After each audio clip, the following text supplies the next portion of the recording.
Gusto niyo bang malaman kung paano gumawa ng isang personalized picture frame? Narito ang ating mga kagamitan.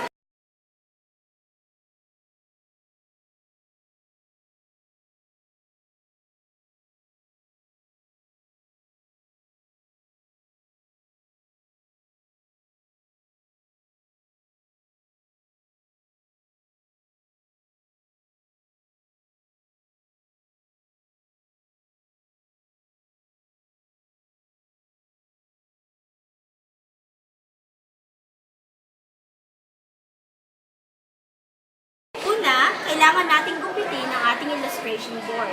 Kailangan natin siyang hatiin sa pangalawang beses.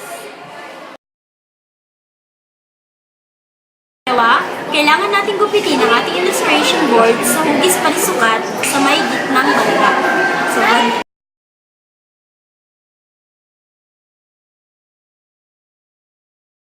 na ang ating finished product. Kailangan nating idikit ang ating illustration board para meron itong suporta at para ito'y makatayo.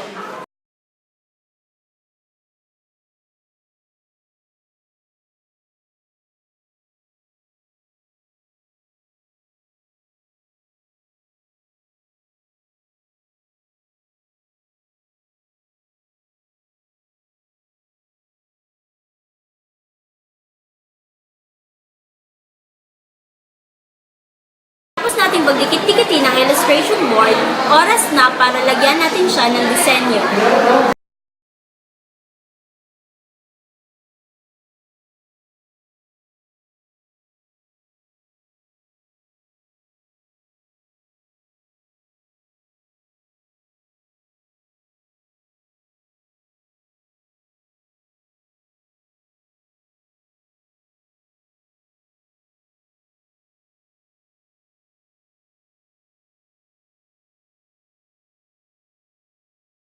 Nating lagyan ng laso ang ating illustration board.